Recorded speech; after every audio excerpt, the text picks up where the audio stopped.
Welcome to Hong Kong Brief. The content of the briefing includes: she was a Pan Am flight attendant, he was a pilot. Their in-flight meeting sparked a 50-year romance. Myopia eye drops headed for clinical trials in Japan. Hong Kong homebuyers stay away from Friday Seong Kwan O sale. China's central bank to ensure funds are more efficiently used. Everyone got duped by Sam Bankman-Fried's big gamble. She was a Pan Am flight attendant, he was a pilot. Their in-flight meeting sparked a 50-year romance. CNN. Pan Am flight attendant Ilona Zahn and pilot Ian Duncan first met in 1970, when Ilona was working first class on a flight from Rome to Tehran. The two were initially unimpressed by each other, but after a prank involving a cup of coffee, they began talking and quickly fell in love. Over the next 2 years, they traveled the world together and enjoyed a whirlwind romance. They eventually decided to marry and eloped to Las Vegas. Despite some initial doubts from others, their marriage lasted for over 40 years, until Ian's death in 2021. Ilona and Ian both loved to travel and explore new places, which made their relationship even more special. They continued to travel after their marriage, with Ian piloting Pan Am planes and Ilona flying as a passenger. They had 2 children together and lived in several different countries over the years. Ian eventually retired from flying and the couple settled down in Virginia, where they enjoyed a peaceful life by the water. Throughout their relationship, Ilona and Ian faced many challenges, including the loss of a child. However, their love for each other helped them overcome these obstacles and stay strong. Ilona still thinks of Ian every day and cherishes the memories they shared together.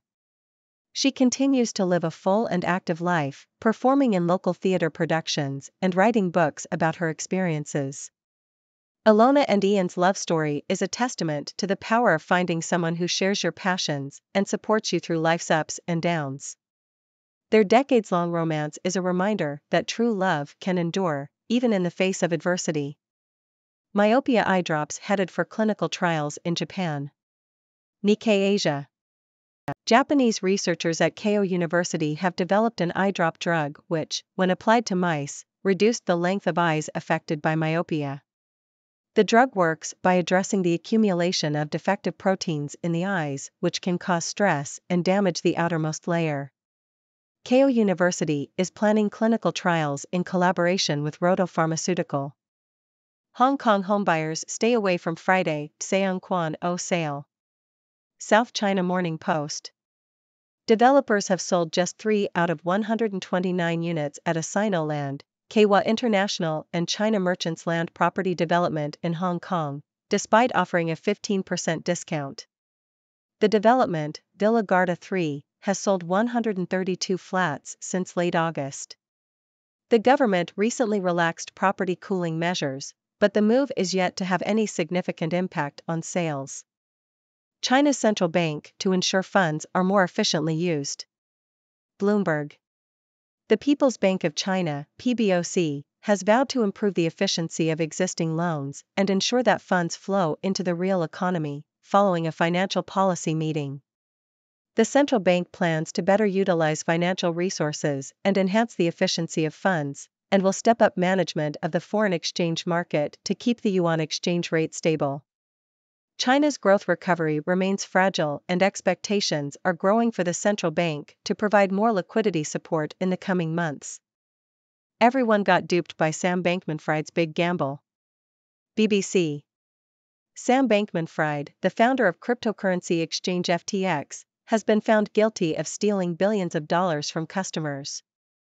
Bankman-Fried's downfall began when a rival executive expressed concerns about FTX's finances, sparking a multi-billion-dollar bank run. Billions of dollars were drained from the platform in a matter of days, leaving customer funds missing and the company bankrupt. Bankman-Fried has been charged with financial offenses including wire fraud and money laundering, and could face decades in prison. He had previously amassed an estimated $26 billion in personal wealth and had sweeping political influence. Why China suffered a liquidity scare and why it could come again. Bloomberg. China's tightly managed financial system experienced a cash squeeze earlier this week, with interest rates on an overnight interbank loan soaring to as high as 50% for non-bank institutions. The surge in demand for capital was attributed to a combination of factors, including capital requirements for banks, tax payments, and large government bond sales. A person close to the People's Bank of China said that borrowing costs are likely to return to normal levels as liquidity remains abundant. China's eastern Zhejiang province reassures support for new Alibaba leadership. South China Morning Post. Alibaba's top management, including Chairman Zhou Cai and CEO Eddie Wu Yongming, met with senior officials in China's Zhejiang province, who reassured their support for the e-commerce giant's latest initiatives. The meeting comes as Beijing shows fresh backing for China's big tech sector. The Zhejiang officials called on Alibaba to deepen its roots in the province and contribute to the country and the world. The meeting highlights how Chinese local governments are seeking closer ties with big tech companies as they expand following Beijing's regulatory crackdown. Hong Kong student jailed for comments made in Japan, local media says. Bloomberg. A Hong Kong court sentenced a student to prison because of pro-independence social media posts she made while studying abroad, local media reported. West Kowloon Court on Friday handed a 2-month prison term to the 23-year-old student over online comments calling for the city's separation from China, Mingpao reported. She pleaded guilty to sedition last month following her arrest in March after she returned to the city, according to the South China Morning Post. Can China's loan rule trick help grease the economy amid property slump? South China Morning Post. China's financial regulator has lowered the risk weightings on property sector-related loans for commercial lenders. The National Administration of Financial Regulation, NAFR, issued the changes following the twice-a-decade Central Financial Work Conference last week, which prioritized risk control and contagion prevention. The new rules will come into effect in January. Who is Sam Bankman-Fried, the crypto king who had a stunning downfall? CNN. Sam Bankman-Fried, once known as a cryptocurrency whiz kid, was found guilty on Thursday for his role in the collapse of the cryptocurrency exchange FTX. If given the maximum sentence, the 31-year-old former billionaire will go to prison for the rest of his life. Bankman-Fried's spectacular fall from grace began nearly a year ago when FTX filed for bankruptcy, fueling a panic in the cryptocurrency industry. Here's what you need to know about the former crypto king. Foreign firms will boost Hong Kong only if local industries benefit. South China Morning Post. The Hong Kong government needs to focus on building a strong local economy and nurturing local talent if it wants to boost its competitiveness, according to an op-ed in the South China Morning Post. The author argues that while attracting foreign talent and large international corporations is important, there needs to be a stronger link between incoming companies and local industries to ensure the local economy thrives. The government should establish requirements for the employment of locals and set up training programs for local graduates to gain experience in international companies, the op-ed suggests. A week in Taiwan, how the country's people are defying the headlines. The Globe and Mail. Taiwan is a prosperous country that punches above its weight in terms of economic growth, natural beauty, and cultural heritage, according to a travel writer in Canada's Globe and Mail. The journalist had anticipated tension given China's claim over Taiwan, but found the people were more interested in the day-to-day. Taiwan has a high-growth economy, and is known as one of the 4 Asian tigers alongside Hong Kong, Singapore, and South Korea. There are over 15,000 Buddhist, Taoist, and Confucian temples, over 300 night markets, and 9 national parks. Morning update. Head of IT staffing firm tells MPs he inflated contractors' credentials. The Globe and Mail. IT staffing firm GC Strategies is facing misconduct allegations after submitting inflated work experience records to the government. The managing partner, Christian Firth, admitted to increasing the stated work experience of contractors in government forms without their knowledge.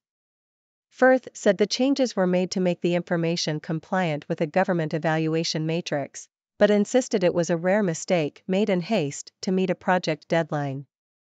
He denied that the mistake was intentional and said it did not determine the awarding of the contract. Firth faced criticism from MPs during a committee hearing for providing contradictory statements, initially claiming he had not met public servants outside of work settings before admitting he had. The allegations have been referred to the RCMP.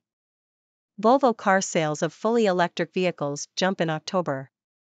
Reuters. Volvo Cars has reported a 10% year-on-year increase in sales for October, with 59,861 vehicles sold. Sales of fully electric cars rose by 29% and accounted for 18% of all cars sold in the month. However, sales of hybrid models fell by 8%. Overall, recharge models accounted for 36% of total sales, up 7% from the previous year. Shares in the company rose by 6% following the announcement. CEO Jim Rowan has predicted healthy demand for Volvo cars and widening profit margins for its battery electric vehicles this quarter. Novatec chief says U.S. sanctions are a sign of our professionalism. Reuters. Leonid Michelson, the head of Russian natural gas producer Novatec, has described U.S. sanctions against its Arctic LNG 2 project as an estimate of our professionalism. The U.S. imposed sweeping new measures against Russia, targeting its future energy capabilities, among other aims. Michelson also stated that Qatar, Russia, and the U.S. will be able to meet future global LNG demand. Arctic LNG 2 is expected to start producing liquefied natural gas at the end of this year or in early 2024 and is estimated to have a production capacity of 6.6 million tons per year. The project aims to help Russia achieve its goal of gaining 20% of the global LNG market by 2035. And that's a wrap for today's news. We started with a heartwarming story of a Pan Am flight attendant and a pilot who met on a flight and sparked a 50-year romance. It just goes to show that love can truly endure. Moving on, we learned about the development of myopia eye drops in Japan, which could potentially revolutionize the treatment of nearsightedness. And in Hong Kong, despite offering discounts, developers are struggling to sell properties, indicating a sluggish real estate market. In China, the People's Bank of China is focusing on improving the efficiency of loans and ensuring funds flow into the real economy. Meanwhile, cryptocurrency exchange FTX founder Sam Bankman-Fried has been found guilty of stealing billions of dollars from customers. Talk about a stunning downfall. We also discussed the recent liquidity scare in China's financial system, as well as the reassurance of support for Alibaba's new leadership by officials in Zhejiang province. On a more concerning note, a Hong Kong student has been sentenced to prison for pro-independence social media posts made while studying abroad. Lastly, we explored the need for Hong Kong to focus on building a strong local economy and nurturing local talent in order to boost competitiveness, and we took a virtual trip to Taiwan, a prosperous country with a high-growth economy and rich cultural heritage. That's all for today, folks. Remember, love is in the air, but so is myopia eye drops and financial stability. Stay tuned for more news from the fascinating world of 6 degrees. And now, let's hear your thoughts. What do you make of these stories? Thank you for tuning in. The content above showcases the latest briefing reports and analytical synopses, thoughtfully curated by the 6do team. These insights stem from a wide array of reputable media outlets, think tanks, government sources, and specialized experts worldwide. We encourage you to explore these sources for a comprehensive perspective. Keep in mind that while the content may not always align with the official standpoint of 6do Brief, it's not meant to be taken as absolute directives for decision-making. Comprising seasoned media professionals, learned scholars, and accomplished scientists, the 6do team embodies a trailblazing, fully independent media entity. To customize 6do Brief to meet your professional needs, you have the option to subscribe to a diverse array of briefings on our website, 6dobrief.com. Regardless of your location, you can conveniently receive 6do Brief via email.